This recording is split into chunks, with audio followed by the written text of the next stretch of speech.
विद्यार्थी मित्रांनो, आपण पाठीमागील लेक्चरमध्ये विनिमय दर म्हणजे काय, विनिमय दराचे प्रकार, स्थिर विनिमय दर, बदलता विनिमय दर आणि विनिमय दराची निश्चिती यांचा आपण अभ्यास केलेला आहे. तर आज विद्यार्थी मित्रांनो आपण बदलता विनिमय दर याचा अभ्यास करणार आहोत. विद्यार्थी मित्रांनो, बदलता विनिमय दर हा शासनाकडून एका विशिष्ट ठिकाणी स्थिर ठेवला जात नाही किंवा निश्चित केला जात नाही.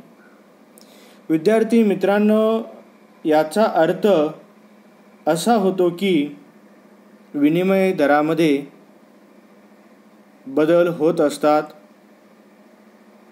तेव्हा त्याला बदलता विनिमय दर असेही म्हटले जाते. विद्यार्थी मित्रांनो, म्हणजेच स्थिर विनिमय दराच्या विरुद्ध बदलता विनिमय दर हा असतो. बदलत्या विनिमय दर पद्धतीमध्ये विनिमय दर हा परकीय चलनाची मागणी आणि परकीय चलनाचा पुरवठा यानुसार ठरत असतो. विद्यार्थी मित्रांनो, परकीय चलनाच्या मागणी पुरवठ्यामध्ये होणाऱ्या बदलानुसार विनिमय दर हा सतत बदलत असतो. विनिमय दरामध्ये सतत चढ उतार होत असतात. विद्यार्थी मित्रांनो, 1970 पर्यंत किंवा 1970च्या दशकापर्यंत जगामधील अनेक देशांनी स्थिर विनिमय दर पद्धती स्वीकारलेली होती किंवा जगातील अनेक देशांमध्ये स्थिर विनिमय दर पद्धती अस्तित्वामध्ये होती. मात्र स्थिर विनिमय दराचे अनेक दोष समोर आल्यामुळे 1971 नंतर जगामधील अनेक देशांनी किंवा बहुतांश देशांनी स्थिर विनिमय दर पद्धतीऐवजी बदलत्या विनिमय दर पद्धतीचा स्वीकार केलेला आपल्याला पाहावयास मिळतो. मात्र भारताने 1991 नंतर बदलत्या विनिमय दर पद्धतीचा स्वीकार केलेला आहे. विद्यार्थी मित्रांनो, अशा बदलत्या विनिमय दर पद्धतीचे किंवा अशा बदलत्या विनिमय दराचे प्रामुख्याने 2 प्रकार पडतात. पहिला प्रकार आहे मुक्तपणे तरंगणारे विनिमय दर आणि दुसरा प्रकार आहे नियंत्रितपणे तरंगणारे विनिमय दर. आपण सुरुवातीला मुक्तपणे तरंगणारा विनिमय दर किंवा तरंगणारे विनिमय दर अभ्यासू. विद्यार्थी मित्रांनो, जेव्हा विदेशी विनिमय बाजारामध्ये चलनाच्या मागणी आणि पुरवठ्याच्या संघर्षामधून विनिमय दर मुक्तपणे ठरत असतात किंवा निश्चित होत असतात, सरकार किंवा देशाची मध्यवर्ती बँक यामध्ये कोणत्याही प्रकारचा हस्तक्षेप करत नाही, तेव्हा त्या विनिमय दराला मुक्तपणे तरंगणारे विनिमय दर असे म्हटले जाते. यानंतर दुसरा प्रकार आहे नियंत्रित तरंगणारे विनिमय दर. विद्यार्थी मित्रांनो, जेव्हा विदेशी विनिमय बाजारामध्ये चलनाच्या मागणी आणि पुरवठ्याच्या संघर्षातून किंवा त्यांच्या निश्चितीमधून विनिमय दर ठरत असतात, मात्र त्यांच्यामध्ये जे काही चढ उतार असतात हे चढ उतार होऊ दिले जात नाहीत. विद्यार्थी मित्रांनो, विनिमय दरामध्ये चढ उतार खूपच झाले किंवा जास्ती झाले तर देशाची मध्यवर्ती बँक किंवा देशाचे सरकार मर्यादित प्रमाणामध्ये हस्तक्षेप करून चढ उताराला नियंत्रित करत असतात. विद्यार्थी मित्रांनो, तेव्हा या नियंत्रित किंवा विद्यार्थी मित्रांनो तेव्हा याला नियंत्रितपणे तरंगणारे विनिमय दर असे म्हटले जाते. विद्यार्थी मित्रांनो, विनिमय दरामध्ये फार मोठे चढउतार निर्माण झाले किंवा विनिमय दरामध्ये मोठ्या प्रमाणामध्ये वाढघट झाली तर त्याचा परिणाम देशाच्या अर्थव्यवस्थेवर होत असतो.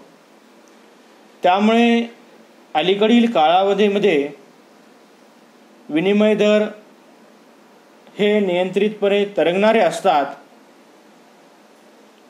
अशा प्रकारे बदलता विनिमय दर हा स्थिर विनिमय दर आणि मुक्तपणे बदलणारा विनिमय दर या दोन्हीमधील एक अवस्था असते. विद्यार्थी मित्रांनो, विनिमय दरात परिस्थितीनुसार बदल होऊ दिले जात असतात. म्हणून त्यास लवचिक विनिमय दर असेही म्हटले जाते किंवा बदलत्या विनिमय दरास लवचिक विनिमय दर असेही म्हटले जाते. मग अशा बदलत्या विनिमय दराची आपण व्याख्या पाहूया. विद्यार्थी मित्रांनो, जेव्हा विदेशी चलनाचा विनिमय दर सरकारी हस्तक्षेपातून न ठरता बाजारातील विदेशी चलनाची मागणी आणि विदेशी चलनाचा पुरवठा यांच्या समतोलामधून जो विनिमय दर निश्चित होत असतो त्या विनिमय दरास बदलता किंवा लवचिक विनिमय दर असे म्हणतात. म्हणजे विद्यार्थी मित्रांनो, बदलत्या विनिमय दरामध्ये जी काय विदेशी विनिमय दर आहे याची सरकारी विनिमय दर आहे हा सरकारी हस्तक्षेपातून न ठरता बाजारातील विदेशी चलनाची मागणी आणि विदेशी चलनाचा असणारा जो काय पुरवठा आहे यांचा समतोल ज्या ठिकाणी निश्चित होतो त्या ठिकाणी विनिमय दराची निश्चिती होते आणि त्याच विनिमय दरास बदलता किंवा लवचिक विनिमय दर असे म्हटले जातात. यानंतर विद्यार्थी मित्रांनो, आपण अशा बदलत्या विनिमय दराचे काही फायदे पाहूया. विद्यार्थी मित्रांनो,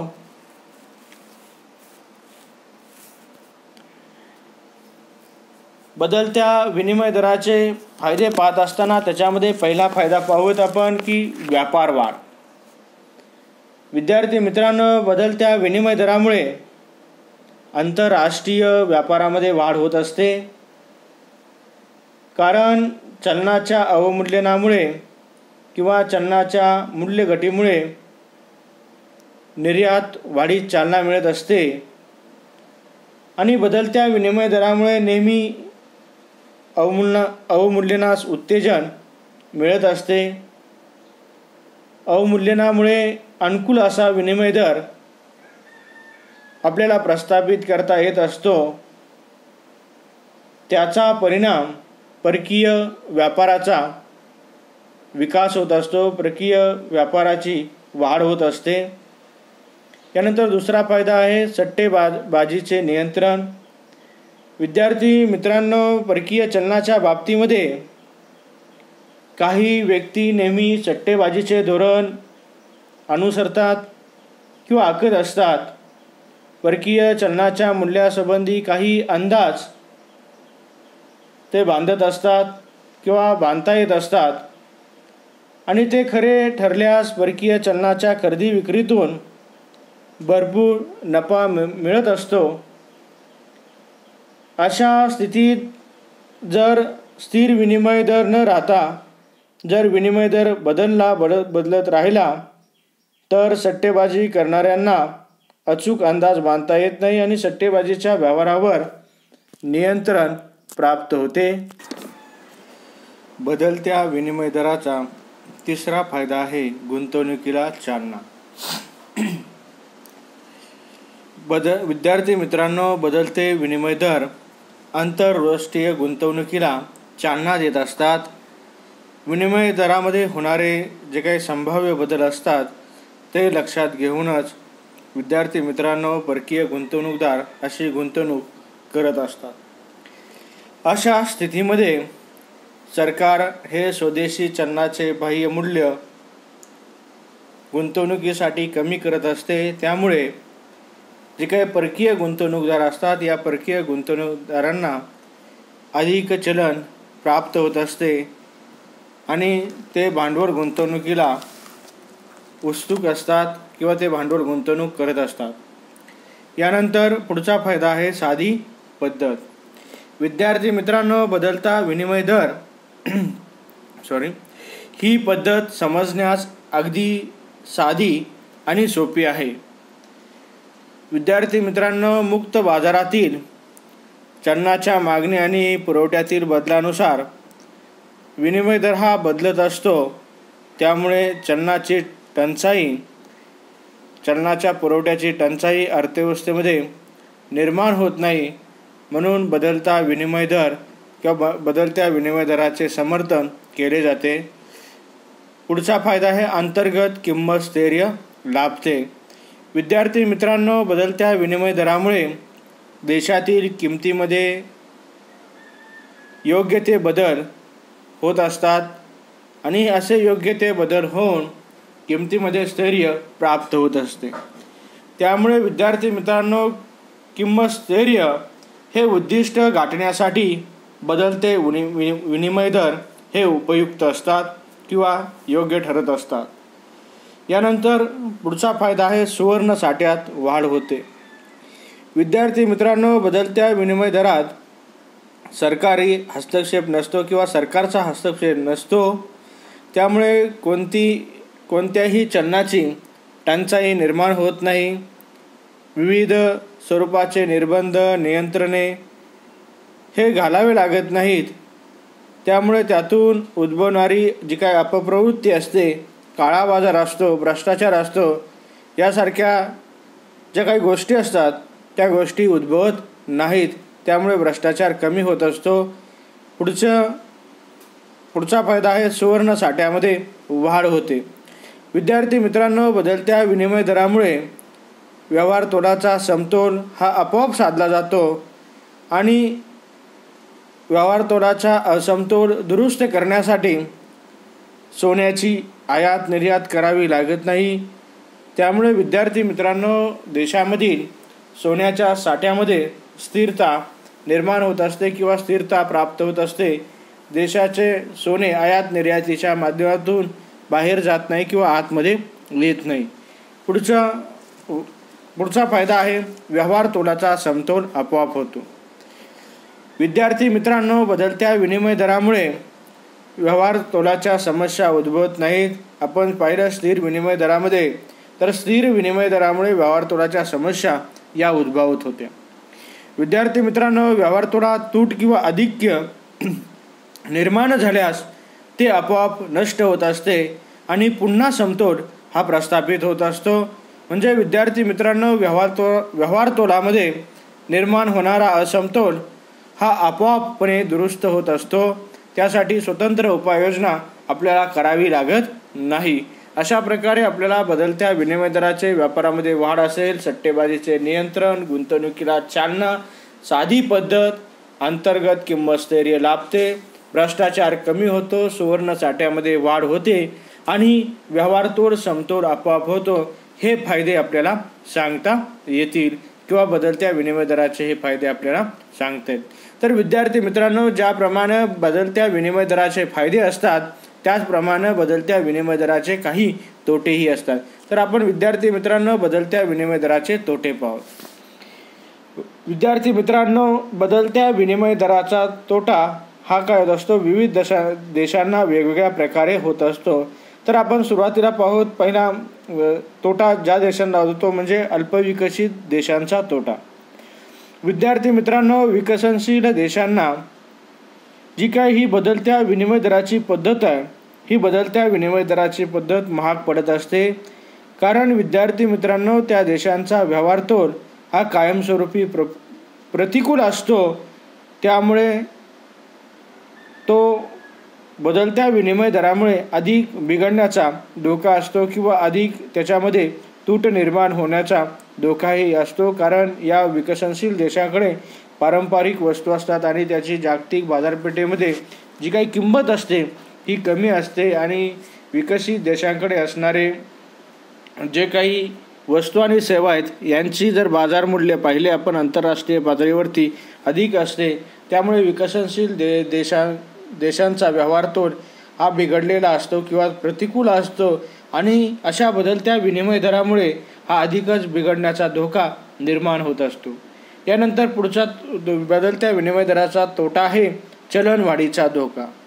विद्यार्थी मित्रांनो, देशामध्ये पूर्ण रोजगार परिस्थिती ही जर प्रस्थापित झालेली असेल तर बदलत्या विनिमय दरामुळे किंवा बदलत्या विनिमय दराच्या धोरणामुळे चलनवाढीसारखे संकट हे निर्माण होत असते.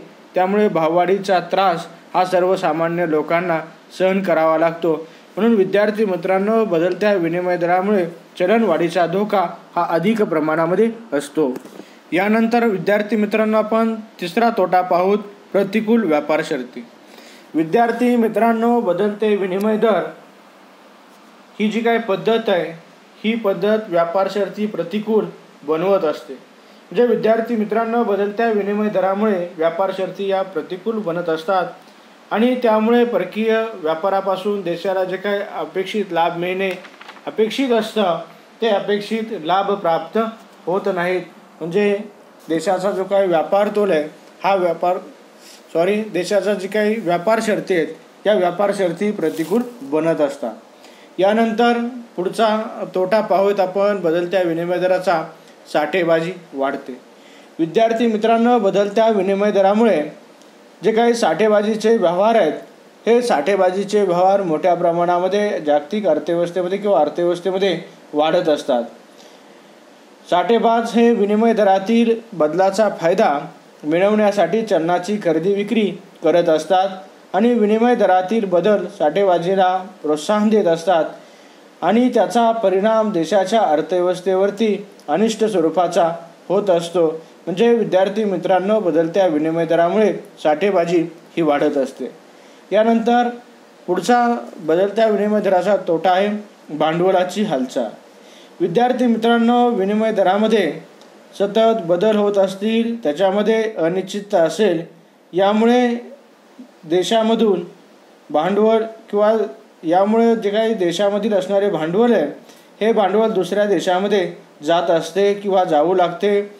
विद्यार्थी मित्रांनो, दीर्घकालीन गुंतवणुकीवरती या बदलत्या विनिमय दराचा काय होत असतो, विपरीत परिणाम होत असतो. त्याचबरोबर विद्यार्थी मित्रांनो, परकीय भांडवल हे अनिश्चिततेच्या वातावरणामध्ये किंवा वातावरणामुळे आणि मूल्य घटीच्या भीतीने देशाच्या अर्थव्यवस्थेमध्ये येण्याचे थांबते किंवा देशाच्या अर्थव्यवस्थेमधून ते बाहेर पडते. म्हणून विद्यार्थी मित्रांनो, बदलता विनिमय दर ही भांडवलाच्या हालचालीच्या दृष्टीने एक तोट्याची परिस्थिती असल्याचं आपल्याला दर्शवतं. यानंतर विद्यार्थी मित्रांनो, पुढचा तोटा आहे बदलत्या विनिमय दराचा गुंतवणुकीवर मर्यादा. विद्यार्थी मित्रांनो, देशामधील अस्थिरता असेल किंवा देशातील जे काही अस्थिर वातावरण असेल यामुळे परकीय भांडवलदार आणि गुंतवणूकदार हे प्रामुख्यानं गुंतवणूक करत नाहीत. म्हणजे देशामधील अस्थिर वातावरण परकीय भांडवल आणि गुंतवणुकीला एका असतं मारक असते. त्यामुळे अशा वातावरणामध्ये परकीय भांडवल आणि गुंतवणूकदार फारच कमी प्रमाणामध्ये गुंतवणूक करत असतात.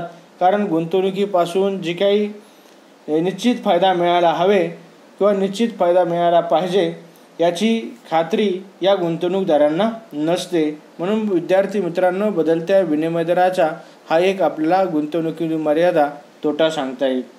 यानंतर विद्यार्थी मित्रांनो, बदलत्या विनिमय दराचा पुढचा तोटा आहे आर्थिक विकासामध्ये अडथळा. विद्यार्थी मित्रांनो, विकसनशील देशाच्या अर्थव्यवस्थेमध्ये जे काय आंतरराष्ट्रीय व्यापार आहे या आंतरराष्ट्रीय व्यापाराला अधिक महत्त्व असते किंवा फार महत्त्व असल्याचे आपल्याला दिसून येते. ज्या देशाच्या अर्थव्यवस्था प्रामुख्यानं अशा आंतरराष्ट्रीय व्यापारावरती अवलंबून असतात त्यांच्या व्यापारामध्ये अनिश्चितता निर्माण होत असते किंवा अनिश्चितता निर्माण होत असते आणि अशी अनिश्चितता निर्माण झाली तर संपूर्ण अर्थव्यवस्था त्या देशाची कोलमडते आणि त्याचा आर्थिक विकासामध्ये अडथळा निर्माण होत असतो. म्हणून विद्यार्थी मित्रांनो, बदलता विनिमय दर हा आर्थिक विकासामध्ये अडथळा निर्माण करत असतो. यानंतर विद्यार्थी मित्रांनो, बदलत्या विनिमय दराचा पुढचा तोटा आहे भाववाढ निर्माण होते. बदलत्या विनिमय दरामधून भाववाढीस किंवा दराचे भाववाढीस प्रोत्साहन मिळत असते, कारण विनिमय दरामध्ये घट झाल्यास देशांतर्गत किंमत पातळी ही वाढत जाऊन चलन मूल्यामध्ये काय होत असते, घट होत असते. आणि अशा चलन मूल्यामध्ये जर घट झाली तर आयात वस्तूंच्या किमती वाढत असतात, आणि आयात वस्तूंच्या किमती जर वाढल्या तर सर्वसामान्य किंमत पातळी ही देशांतर्गत वाढत असते, आणि याचा परिणाम देशाच्या अर्थव्यवस्थेमध्ये भाववाढीची परिस्थिती निर्माण होत असते. म्हणजे विद्यार्थी मित्रांनो, या बदलत्या विनिमय दरामुळे देशांतर्गत भाववाढीची परिस्थिती ही निर्माण होत असते. यानंतर पुढचा तोटा आहे विदेशी कर्जाच्या भारामध्ये वाढ. विद्यार्थी मित्रांनो, विदेशी कर्ज ही प्रामुख्याने आपण विदेशी चलनामध्ये घेत असतो किंवा प्राप्त करत असतो, आणि ज्यावेळी त्यांची परतफेड करायची असते अशी परतफेड ही विदेशी चलनातच आपल्याला करावी लागते. मग विद्यार्थी मित्रांनो, विदेशी चलन घेताना विनिमय दर कमी असेल,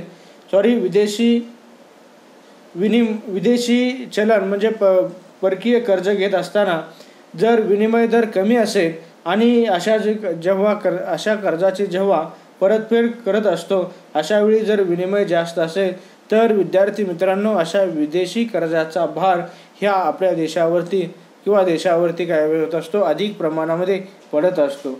मग विद्यार्थी मित्रांनो, अशा प्रकारे आपल्याला जे काही बदलत्या विनिमय दर आहे याची माहिती, याच्या व्याख्या, त्याचे प्रकार आणि अशा बदलत्या विनिमय दराचे काही फायदे, आपण जे पाठीमागे पाहिले 8 फायदे आणि आपल्याला 9 तोटे किंवा 9 मुद्द्यांच्या आधारे आपल्याला त्याचे स्पष्टीकरण करता येईल. धन्यवाद.